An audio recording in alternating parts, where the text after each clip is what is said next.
So in terms of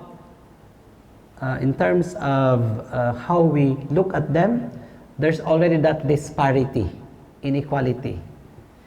We tend to be more respectful with people who are into mental labor, and we tend to be less respectful when it comes to dealing with people who are working in the manual, physical part. Am I correct? Very correct. Okay. Number two. Number two. Even in terms of capital, no? In terms of dealing with these two types of laborers, when we speak of wages, when we speak of who to pay and how much to pay, there's also that disparity. We usually tend to pay more for those who are into mental labor and pay less when it comes to those who are working or involved with physical and manual labor. And third, even in compensation, we tend to compensate more those who are into intellectual labor than those who are into physical and manual labor. Now, the social doctrine of the church tells us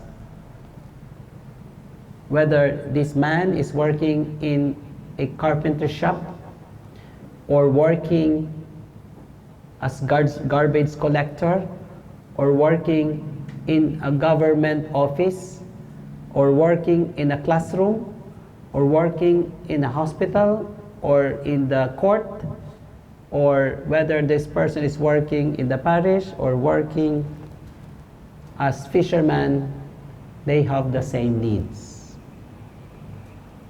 They eat. They also have to drink water. And the gasoline has the same price for all. But in reality, that's what happens. We compensate more those who are working in the first classification of labor, and we compensate less those who are working in the second classification or type of labor, even if we know they have the same needs. That's why the social doctrine of the church is encouraging us to do a kind of a rethinking. How can we do something to justify this imbalance when it comes to appreciation of work and compensation? Hopefully later we will see and appreciate better the need to do something about this disparity. Now, when we speak of labor, we speak of dimensions, and the following are the dimensions of labor. The terms may be technical, but don't mind those technical terms. Number one, the agent, or the human person, or the man or the woman engaged in doing work. So, when we speak of the agent as one dimension of labor, we are referring to the person, or what we call the subjective sense of labor, because not everybody has the same capacity. Some can do more, some can do less, even if they have the same job description. No? Now, the second is agenda. That I don't like the term, but that's how it is used in the book. What is agenda? Of course, for a person to do something, for a person to accomplish something with his or her work, he or she may also need tools, no? Technology, resources, instruments. So, for example, if you are a carpenter, you may be a good carpenter, no? You have good quality traits, you have a lot of skills, but you cannot build a house just by your bare hands. You also need a hammer, you also need a saw, you also need tools. and and even technology. No? And the third is the combination of these two, no? The composite of agent and agenda, or the composite of labor and the tools or the resources. So the first one is what we call the subjective sense. The second one is what we call the objective sense of labor.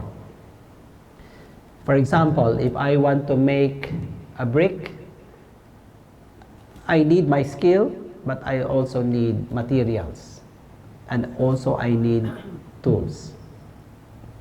Now, when we speak of labor and capital, normally the priority is given more to capital. So we say capital and labor. In the real world, among business people, anywhere in the world, it appears that the emphasis is more on the capital, not on labor. That's why when business people speak of earnings, normally we say those who have invested, those who have given the capital should have more.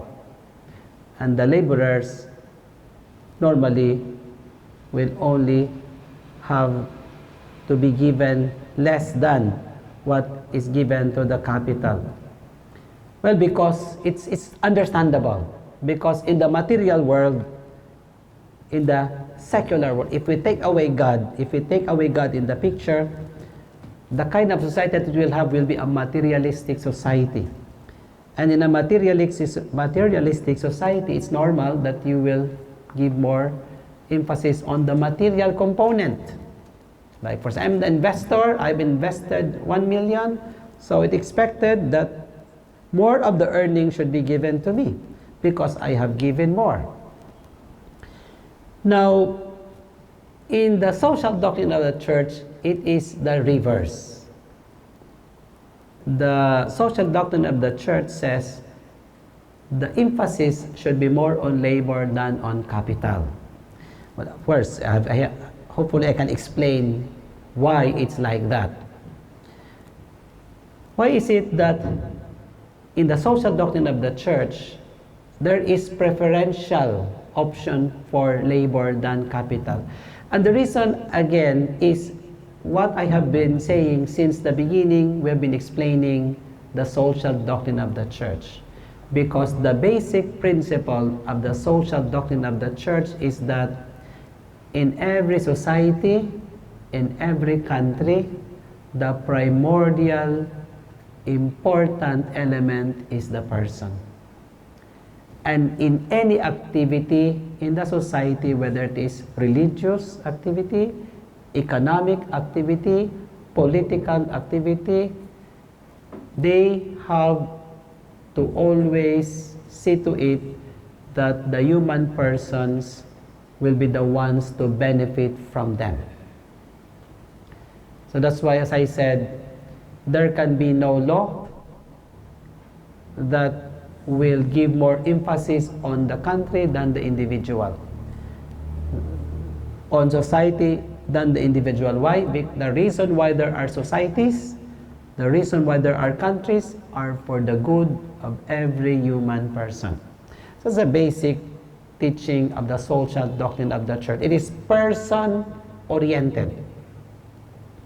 In other words, the idea that is constant in the social doctrine of the church is that any activity in society should primarily benefit the person, not the capital, not the city, not the country, but the human person. And that is also true in business. That's why the proposal of the social doctrine of the church is that there should be a kind of a rethinking, no? How can we make it happen that even in economic activity, the preference or the favor should be always on labor than on capital. The following are reasons why This is how the social doctrine of the church looks at this relationship between labor and capital. First, labor actually built capital. In the last analysis, when we speak of capital, it is the fruit of human labor. Kay tikang matdiin. Saan mayang galing? Galing din yan sa human labor. No?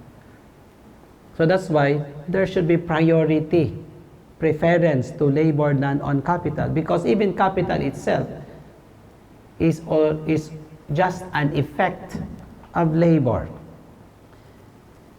Second, capital by itself alone is useless if there is no labor that will make it productive. In fact, what's the use of money if the money is just being kept and it's not being used to create jobs? Third, it is labor that makes capital productive for the welfare of those wanting or needing the goods that come thereof.